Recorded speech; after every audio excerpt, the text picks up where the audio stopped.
So the next episode of Star Trek The Next Generation is called Where No One Has Gone Before. So they are there is like a guy named Kaczynski who's like a math guy, and his assistant is an alien called the Traveler, and they come on board the ship because they're going to do something to the engines on the ship and make them faster. And he's like, everyone has looked at these calculations and is like, this guy's bonkers. These calculations are nonsense. And Picard's like, he improved the speed of all these other ships, so let's see what he can do here. So they're like, okay. And then this guy is super arrogant and he's annoying, and he goes to engineering, and everyone makes a big show about how arrogant and annoying this guy is. Meanwhile, Wesley Crusher is chatting with the assistant, and he's like, hey, chatting about warp stuff, and like, because Wesley's a nerd, the Traveler is a nerd who likes kids, I guess, and they're like, they like put in the calculations, and it's actually not the arrogant guy who is doing everything. He's just making garbage calculations, and the Traveler is the one like putting in like all the real calculations on the down low, and Wesley knows this because he's been watching him. Anyway, they speed up the engine so much that they go all the way to the end of the universe, where there's like bubbles all over the place. They're like in like this weird bubble land, and everybody is like starts seeing things. Captain Picard sees his mom, and they have tea. Someone's dancing. There's like fire. But it's all in everybody's head. Everyone is like imagining stuff, and it's appearing.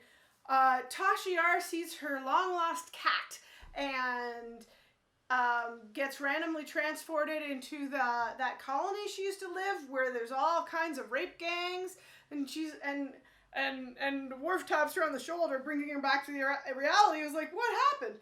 She's like, "Oh, rape gangs, blah blah blah," because she loves talking about those rape gangs. And Worf sees his like pet Targ, who looks like a warthog. Then, when they're like going really fast, Wesley notices that the Traveler starts phasing in and out of existence, like he starts disappearing and reappearing, and he tries to tell Riker, but Riker's like, "Stop talking, kid. We all know you're stupid because you're a child." And he's like, "Oh." So finally, in the end, they figure out that it was the Traveler all along doing this, and the arrogant guy is like, "Oh, I really thought it was me."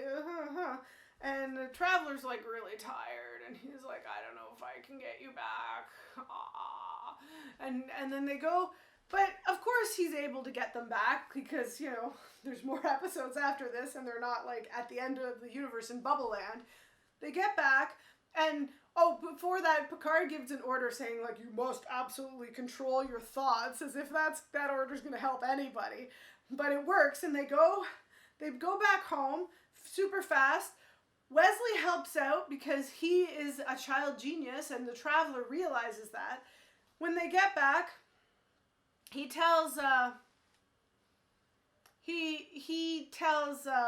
Captain Picard that Wesley, don't tell him, but he's like Mozart, but with like warp drive and time and like technobabble and stuff. So you should encourage him to be, the genius he can be, because he's actually like really special. And so before the end of the episode, Picard says, "I know what I'm going to do. I am going to make Wesley into an acting ensign," and he lets him be on the bridge and like work as an ensign as part of his volunteer hours, I guess. So that is Where No One Has Gone Before. And that's the end of that episode. Bye!